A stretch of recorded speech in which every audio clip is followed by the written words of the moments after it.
Thank you. Hello masters. नमस्कार आप सभी को और स्वागत है इस यूनिफाइड के तीसरे सोपान में।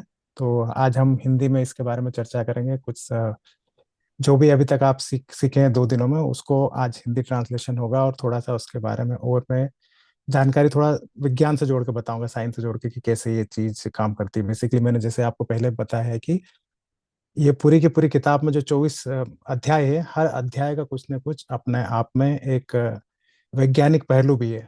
वो हम हिंदी के समय में समझेंगे और मैं संक्षिप्त में पूरा का पूरा जो सेशन चल रहा है उसको भी बताऊंगा कि क्या चल रहा है।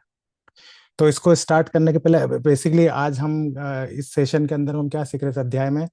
एक तो अपनी ऑरा को क्लोज करना। फिर दूसरा हम सीख रहे हैं कि अनइनवाइटेड इन्फ्लुएंसेस, जो भी मतलब अनामंत्रित जो जो बिना आमंत्रण के ऊर्जाएं आ जाती हमारे पास, उनसे कैसे बचा जाए, उनसे कैसे उनको कैसे हटाया जाए, उनको कैसे निकाला जाए, उसको उसको सीख रहे हैं। और फिर तीसरी चीज हम इसमें सीख रहे हैं अपने हायर सेल्फ का सिग्नल लेना, कि आपको कैसे पता लगे कि ये हायर सेल्फ का ही मतलब जवाब है। कुछ संकेत आपको चाहिए, जो आपको हर बार वही संकेत मिलने वाला है, तो वो आपको समझना होगा। तो इसके बारे में हम आखिर में थोड़ा सा बताऊंगा, क्योंकि आपको ऑलरेडी इसके बारे में बहुत जानकारी मिल चुकी है। अभी मैं इसको स्टार्ट करता हूँ एक एक सत्य घटना से। बेसिकली कहानी है ये, 1910 की बात है ये। और ये जो कहानी मैं बता रहा हूँ, ये सही कहानी है। और इसके इसके जब मैं लेखक है इसके इसके किसके ऊपर ये कहानी लिखी है उसके बारे में बताऊंगा, तो शायद आप में से कई लोग उसको पहचान पाएंगे। तो ये कहानी 1910 की है, जहाँ पर क्या होता है कि एक 14-15 साल 11 साल का एक लड़का होता है। वो अपने घर से भाग के ट्रेन में जाता रहता है जर्मनी के। और वो उसके पास टिकट नहीं है, वो घर से भाग के जा रहा है। तो वो मतलब बर्थ के नीचे घुस जाता है, सबसे नीचे की जो सीट होती है ट्रेन की, उसके नीचे घुस जाता है। और घुस के मतलब डरा हुआ रहता है कि अब मेरे पास टिकट नहीं है, घर से भाग के भी आया हूँ और पता नहीं अब आगे क्या होने वाला है। तो वो नीचे छुपा हुआ रहता है और अचानक से उसको नींद में लग जाती है। इस बीच में टीटी आता है टिकट चेक करने के लिए।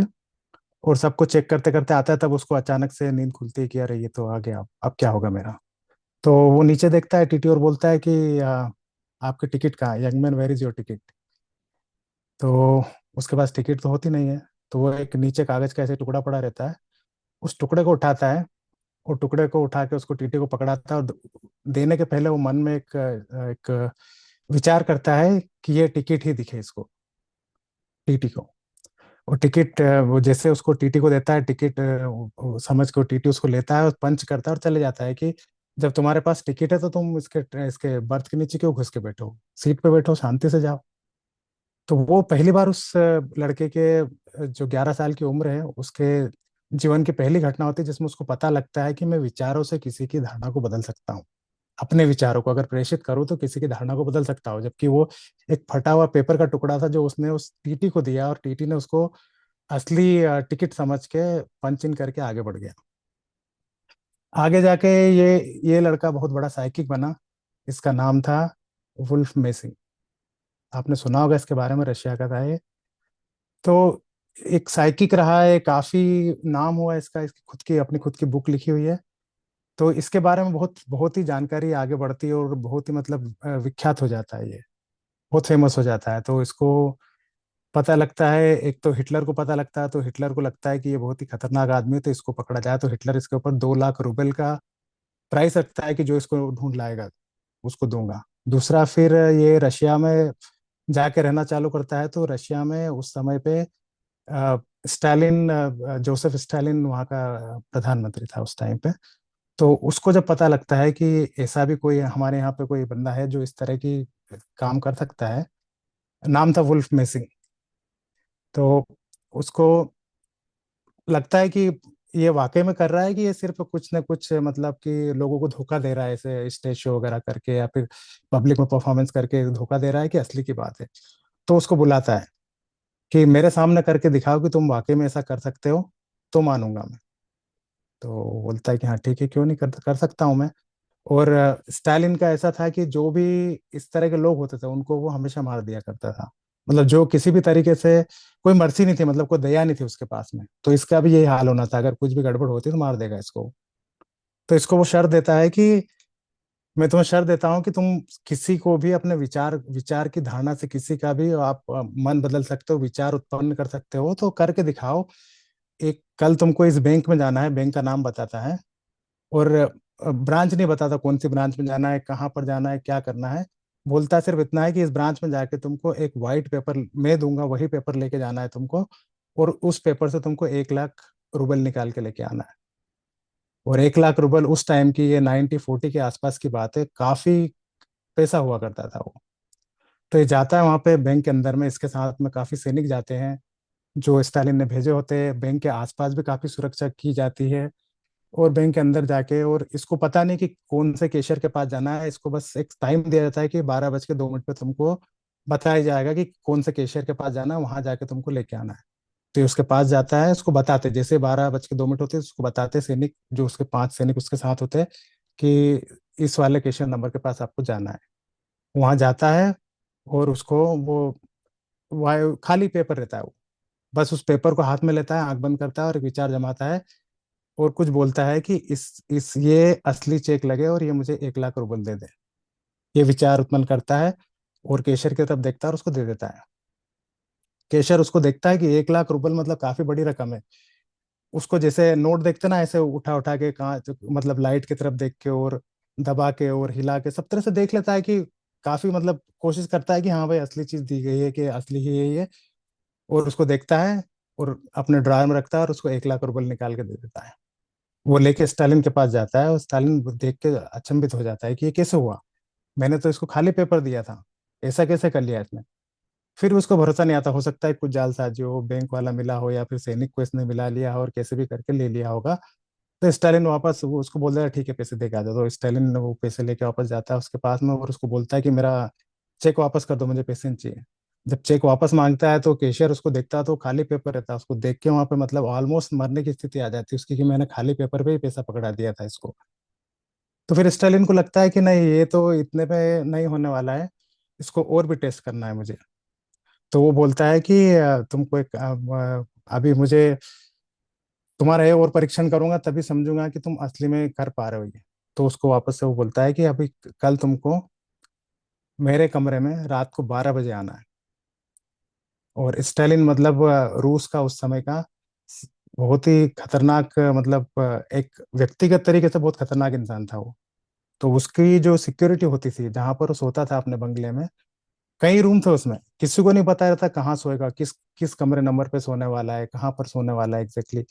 और कई कतारें बनती थी उसकी सुरक्षा के लिए, मतलब कि बाहर में सुरक्षा होती थी, अंदर में रूम के अंदर में और रूम के आसपास भी सुरक्षा होती थी, मतलब मल्टीपल लेयर सिक्योरिटी होती थी। और किसी को पता नहीं होता था कि कहाँ पर एक्चुअली वो सोया हुआ है। और जितने भी ये आते थे वहां पर सिक्योरिटी, उनको भी हर दिन बदल दिया जाता था, ताकि कोई उसके साथ जालसाजी ना कर पाए, कोई उसको घात न कर पाए। तो वो बोलता है ठीक है, ये भी करके दिखा दूंगा। तो वो अगले दिन जो समय तय हुआ था उसके हिसाब से रात को 12 बजे जाके उसके सामने खड़ा हो गया। उस समय पे फिर स्टालिन उसको देखता, और एकदम मतलब उसकी तो सिट्टी पिट्टी गुल होने वाली बात होती है ना, वैसा है, सकपका जाता है कि ऐसा कैसे हो गया, कैसे कर दिखाया तूने। तो वो बोलता है कि मैंने कर दिखाया कि मैंने सिर्फ एक धारणा की, जब मैं अपने घर से निकला, कि मैं बेरिया हूँ। बेरिया उस समय का स्टालिन के बाद दूसरे नंबर का इंसान था, जो चीफ कमांडर था वहाँ का, रशिया रशिया का, जिसकी सबसे ज्यादा पावर थी स्टालिन के बाद। तो मैं उसने धारणा की कि मैं बेरिया बन के जा रहा हूँ। और जैसे वो सिक्योरिटी के फर्स्ट सिक्योरिटी क्लियरेंस पे जाता है, तो उसको सलाम ठोकने लग जाते लोग। उनको सबको बेरिया ही दिखता है वो। अंदर तक आके, रूम तक आते आते 5-6 सिक्योरिटी लेयर को पार करता है, और सभी उसको बेरिया समझ के फटाफट खोल के जाने देते, क्योंकि सिर्फ उसी को ये अनुमति थी कि वो आ सकता था स्टालिन की दी हुई। तो फिर उसने सिद्ध कर दिया कि ये ऐसा हो सकता है। तो एक तो ये कहानी हुई। तो इसमें हम लोग क्या समझ में आ रहा है कि आप कैसे अपने विचारों से किसी को प्रभावित कर सकते हो। विचार कैसे कहीं से भी उठ के आ सकते हो, जो आपको प्रभावित कर सकते हो और आप दूसरों को कर सकते हो। एक और छोटी सी कहानी याद आती है मुझे अभी इस समय में, कि ये महावीर स्वामी के समय की बात है, कि एक राजा था। संक्षिप्त में सुनाता हूँ थोड़ा सा, कि एक राजा था, उस वो काफी पराक्रमी राजा था। उसने बहुत अपनी मतलब सेना बढ़ा ली थी, और काफी राज्य उसने कर लिया था, काफी जगह पे हमला करके हड़प लिया था। फिर आखिरी में उसको कुछ एक युद्ध, लास्ट युद्ध में उसको ऐसा लगता है कि मैं बहुत ही अनाचार कर रहा हूँ, मतलब अत्याचार कर रहा हूँ मैं। तो मुझे ये सब छोड़ देना चाहिए, कैसे भी करके उसको एक स्पिरिचुअलिटी उसके अंदर में जागृत हो गई। तो उसने क्या किया कि सब छोड़ दिया राजपाट, और राज्य के बाहर जाके सिर्फ अपनी एक धोती पहन के, भगवा धोती पहन के, और वो वहां पर तपस्या करने लग गया एक पाँव पर, कि अब मुझे बस मुक्ति लेना है, अब ये सब छोड़ देना है मुझे। जब वो वहां पर करता रहता है, तब वहां पर एक महावीर स्वामी का एक भक्त रहता है, जो भी उनके रहते थे आसपास रहने वाले जो करीबी थे। वो एक गुजरता है, वो देखता है कि यार ये तो बहुत अच्छी तपस्या कर रहा है। और उसी समय पे एक दूसरी राजा की सेना निकलती है उसके राज्य पे हमला करने के लिए। तब ये इधर आता है, महावीर स्वामी के पास में वो भक्त रहता है और बोलता है कि स्वामी जी, मैंने एक स्वामी को देखा वहां पर, एक जो साधारण मानव की तरह लग रहे हैं, लेकिन काफी मतलब कि गहन साधना में है। तो क्या होगा अगर उनकी अभी मृत्यु हो जाए इस साधना के बीच में? तो महावीर स्वामी बोलते हैं कि अगर अभी मरा मरा वो, जब जब तू वहां से निकला उस समय अगर वो मरा होता, तो उसकी उसकी मतलब वो नर्क में जाता, बेसिकली उसकी उसकी वाइब्रेशन बहुत कम थी और नर्क में जाता। और तो बोले ऐसा होगा। और बोले कि अभी मैं आए हुए मुझे 20 मिनट हो गया, अब अगर वो मर जाए तो क्या होगा? बोले अब मरेगा तो वो स्वर्ग में चले जाएगा। तो बोले ऐसा कैसे हो गया वो कि इतनी सी 20 मतलब इतने से अंतराल के अंदर में उसका स्वर्ग से नर की तरफ में प्रमोशन होने लग गया? तो बोले वहां मेरे स्वामी समझाते उसको कि जब तुम वहां से गुजर रहे थे और उसके साथ ही वो उसकी एक दूसरी राजा की सेना गुजर रही थी, तो उसके मन में विचार तब आया कि मैं इतना पराक्रमी राजा हूँ। उसके अंदर अहंकार जाग गया वापस से कि मैं इतना पराक्रमी राजा हूँ। और जो सेना निकले, वो सेना का पूरा जो उद्देश्य था वो था कि उसके राज्य को नष्ट करना। तो उसकी जो ऊर्जा थी, सेना के जो विचार थे, जो उनकी क्यूमुलेटिव एनर्जी थी, जो संग्रहित ऊर्जा थी उनकी सबकी एक साथ में मिलाकर मिलजुल के जो ऊर्जा का एक बाउंडर बना हुआ था उस सेना वो पूरा का पूरा राजा की ऊर्जा को प्रभावित किया। जहां पर राजा अपनी ऊर्जा में था, जहां पर वो आध्यात्म की तरफ जा रहा था, उसको दबा के जो उनकी ऊर्जा थी वो उसके ऊपर हावी हुई। और उससे उसके मन में विचार आया कि मैं इतना बड़ा पराक्रमी राजा हूं, मैं इन सबको मार के खत्म कर दूंगा अभी। लेकिन अचानक से उसके अंदर फिर दूसरा विचार जागता है कि मुझे क्या मतलब, मैं तो अभी एक तरह से योगी बन गया हूं, तो मुझे छोड़ देना चाहिए इसको। और और ये समय लगा उसको वापस से इस विचार पे आने के लिए। उसके बीच में एक अंदर बाहर उसके एक मन से दूसरे मन के बीच में ये चल रहा था कि मैं क्यों करूं इसके बीच में। और जब उसका अंततः जब उसका मन बदला और वापस से वो अपनी ऊर्जा के क्षेत्र में आया, वापस अपनी एनर्जी फील्ड में आया, उसने अपनी अपनी वाइब्रेशन को इंक्रीज किया। और तुमने पूछा कि वो मर जाता तो क्या होता, तो अब भी अगर मरेगा इस ऊर्जा के भाव में जहां पर वो हाईएस्ट एनर्जी के फॉर्म में, तो डेफिनेटली स्वर्ग में जाएगा। स्वर्ग नर्क कुछ नहीं है, बल्कि अच्छी ऊर्जा की स्थिति में जाएगा। तो वापस से दूसरा जन्म जब होगा तो उसी ऊर्जा के भाव में होगा।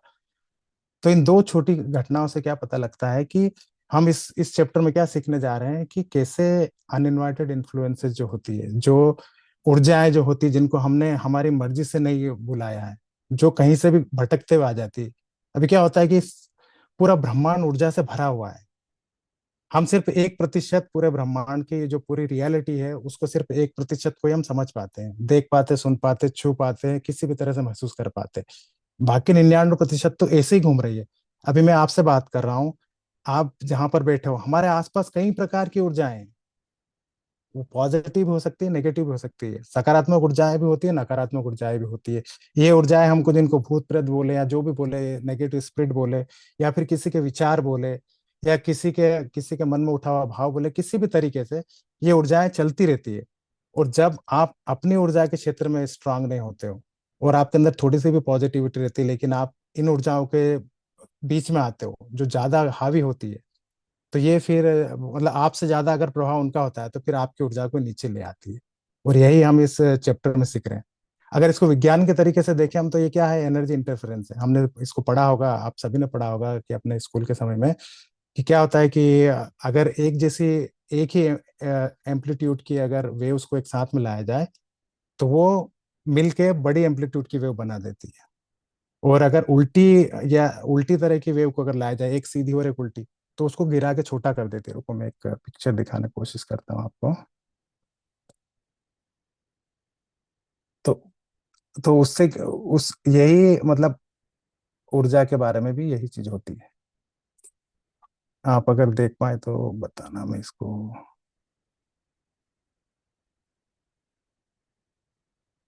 दिख रहा है मेरा पिक्चर?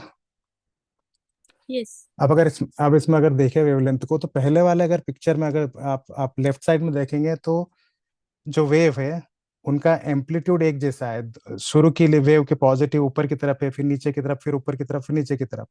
तो ये दोनों जब मिलती है, आपस में टकराती है, तो एक बड़ी ऊर्जा का फॉर्म बन जाता है। इसी को हम बोलते हैं कि अगर हम सत्संग में रहेंगे, कि अगर आप किसी ऐसे व्यक्ति के ग्रुप में के साथ है, या फिर ऐसे ग्रुप में जहां पर कि सभी उसी विचारधारा के पॉजिटिव एनर्जी वाले हैं, तो आपकी एनर्जी भी बढ़ने वाली है, क्योंकि ओवरऑल जो एम्पलीट्यूड है एनर्जी का वहां पर वो बढ़ने वाला है। उस ऊर्जा का पूरा प्रभाव बढ़ने वाला है। लेकिन सेम टाइम पे जब आप अकेले हैं मान लो, या फिर आप ऐसे लोगों के बीच में जिनकी एनर्जी उल्टी है, नेगेटिव है, तो आपकी पॉजिटिव एनर्जी दूसरे वाले, अगर आप भाग को देखेंगे इसमें, तो इसमें एक एक जो फर्स्ट वाला एम्पलीट्यूड है अप साइड है, और नीचे वाला दूसरा वाला डाउन साइड है, नीचे की तरफ में। और ये दोनों जब मिलती हैं तो इसको जो इसका नेट रिजल्ट होता है वो कितना कम है, ये नील भी हो सकता है, कम भी हो सकता है। तो यही का यही हमारे साथ में होता है कि जब हम सत्संग में रहते हैं तो हमारी ऊर्जा बढ़ती है।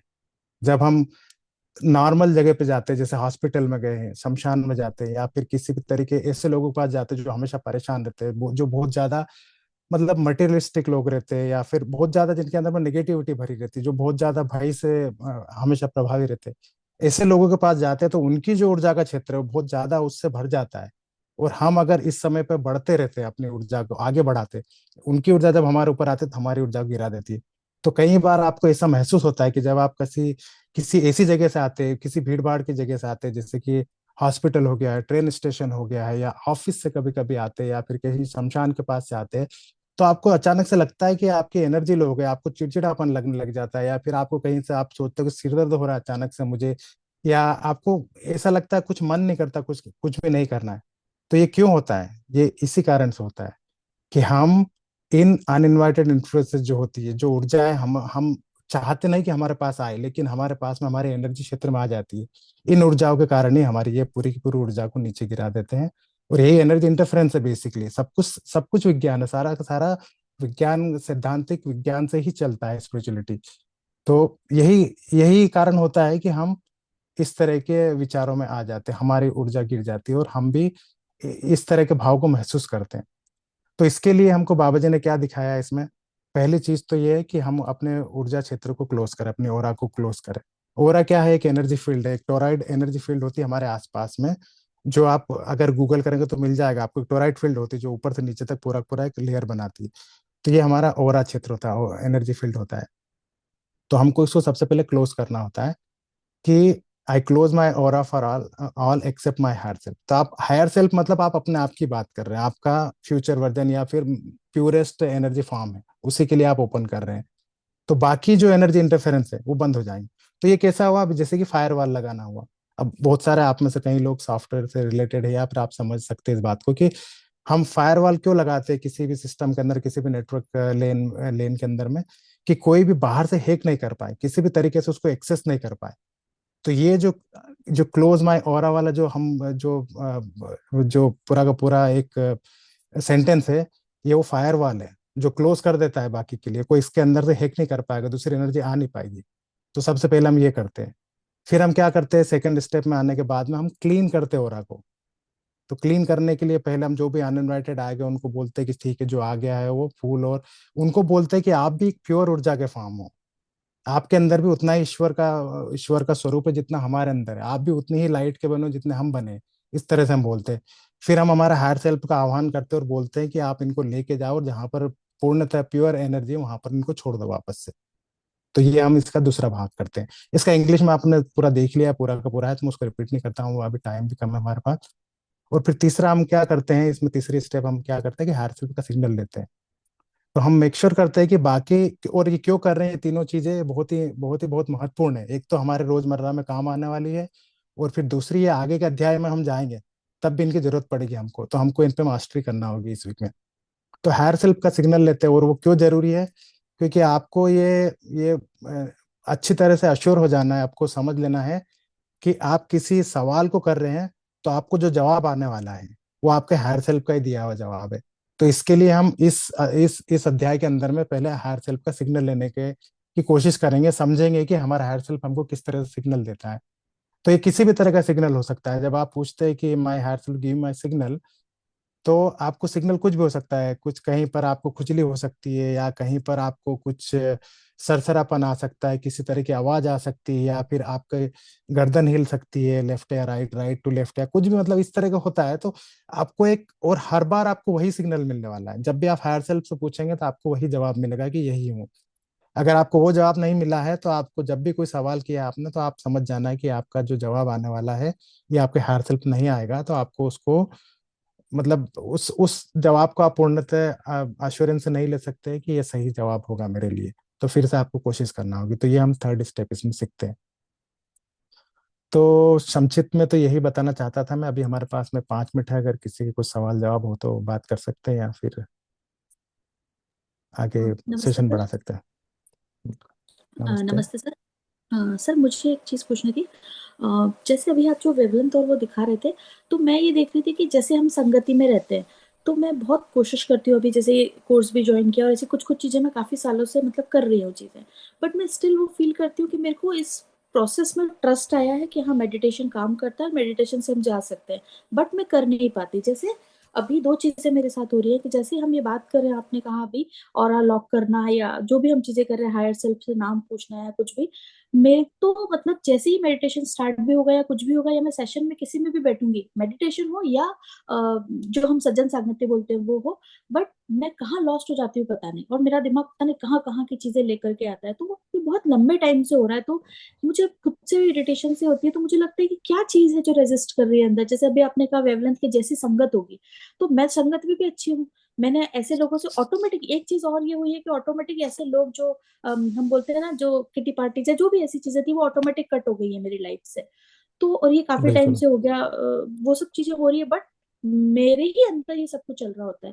तो मेरे को बड़ा ये लगता है कि एक यही सवाल मैं लगभग लगभग पूछती रहती हूँ। मैं क्यों नहीं, जबकि कई बार ये होता है ना कि आपका ध्यान ब्रेथ पे ले आओ, बार बार ब्रेथ पे ले आओ, पर मैं तो मतलब कहते हैं ना, एक सेकंड का 100वां हिस्सा जितना भी नहीं ला पा रही हूँ। मैं बैठती हूँ, अभी पूरा 1 घंटा मैं बैठूंगी यहाँ पे, पर मैं, आप मुझे अगर पूछो उसके बाद, तो मैं 1 मिनट नहीं बता सकती कि क्या किया मैंने यहाँ बैठकर। तो मैं ये बहुत इस कुछ चीज पे। समझ गया मैं। तो इसमें कुछ गलत नहीं है, स्वाभाविक है ये। अभी क्या होता है कि हम जो ये कर रहे हैं कोर्स, ये क्या है कि हमको एक स- सकारात्मक ऊर्जा की तरफ ले जाने की एक कोशिश की जा रही है इस कोर्स के थ्रू। लेकिन हम जी क्या है कि जन्म जन्मांतर से, एक जन्म नहीं, हमने कई जन्मों से करते आए यही चीज। हमारा जो मन है, जो चित्त है, वो एक जी जगह अटका है, जो कि माया के बीच में फंसा हुआ है। उसको एकदम से बाहर लाने की कोशिश करे तो नहीं आने वाला है वो, धीरे धीरे ही आएगा। कि जैसे क्या होता है कि हाथी का बच्चा होता है, तो हाथी अगर, एक आप एक जवान हाथी को लेके आ जाए जंगल से जंगली को, और उसको पकड़ के उसको चेन से बांध दे अगर, इसके लोहे की भी, तो उसको तोड़ के भाग जाएगा वो। जी लेकिन अगर आप हाथी के बच्चे को लेके आएंगे, जब वो कुछ 6 महीने का या साल भर का है, और उसको आप 2-4 दिन अगर बांध के रखेंगे चेन से, जब वो कोशिश करेगा कि नहीं टूट रही है, उसके बाद अगर जब वो जवान हो जाता है हाथी, तब उसको एक छोटी सी पतली सी रस्सी से बांध देना हम, तो भी उसको तोड़ के नहीं भगता है। क्योंकि जी वो उसके बंधन में आ जाता है। वो समझ जाता है जी वो कि अभी यहीं पर रहना है। अपना मन भी ऐसा ही है। अभी क्या है, जी भटक रहा है ये, भटकता रहेगा। ये मरकट की तरह बोलते हैं मन को, कि एक विचार से दूसरे विचार पे चलता रहता है। एक दिन में हमको 70,000 से 80,000 विचार आते हैं लगभग। जी और जी कई विचार हमको पता ही नहीं है, हम 1% भी नहीं समझ पाते कि कितने विचार निकल चुके हैं। तो ये जो आपकी जी कोशिश है ना, ये कोशिश आपको करते रहना है। इसमें आपको सफलता मिलेगी समय लगने पर। अभी आपने शुरुआत की है, अगर आप यहाँ पर बैठ पा रहे हैं, आप यहाँ पर आए हैं, आप इस बात को सुनने के लिए राजी है, ये खुद में एक बड़ी बोलूंगा कि उपलब्धि है आपके लिए, कि आप कर पा रहे हैं। तो आप इसमें भरोसा रखें। और सबसे बड़ी चीज है कि आपको अपने अंदर ये भरोसा जगाना है कि हाँ, ये काम कर रहा है मेरे लिए, और मेरे अंदर सुधार आ रहा है, मेरी ऊर्जा बढ़ रही है। जब तक आप अपने अंदर में इस चीज को नहीं समझ पाएंगे, तब तक कितना भी आप पढ़ ले, कितने भी सेशन ले ले, आप कितना भी यूट्यूब देख ले, नहीं होने वाला चेंज। तो आपको ये अपने आप में पहले तो एक दृढ़ संकल्प लेना है कि हाँ, मेरे अंदर चेंज आ रहा है, और मैं ये करूंगी। कितना भी मुझे नेगेटिव फील हो, करूंगी। और एक समय तक ये रहेगा खिंचाव। जहां पर भी आप मन को वापस, मतलब आप मन को जहां पर रखते हैं, जो माया जिसको बोलते हैं ना हम, कि माया से अगर आप किसी चीज को पीछे खींच सकते हैं, तो बहुत ही कोशिश करते हैं वापस आपको खींच के लाने के लिए। और आपके साथ वही हो रहा है। तो आप रुकिए मत, करते रहिए। अगर आप अभी 1 सेकंड कर पा रही, ये भी उपलब्धि है। कोशिश करते रहेंगे तो 2 सेकंड, 5 सेकंड, 1 मिनट, 2 मिनट, आधा घंटा बढ़ते जाएगा ये। कोशिश जारी रखिए अपनी। तो अभी तो जी। फिलहाल में जो आपके साथ हो रहा है, ये स्वतः होने वाली बात है और ये नॉर्मल बात है, मतलब सबको होता है, हम भी इससे गुजर चुके हैं, नई बात नहीं है। तो कोशिश रखिए, होगी इसमें आपको बिल्कुल।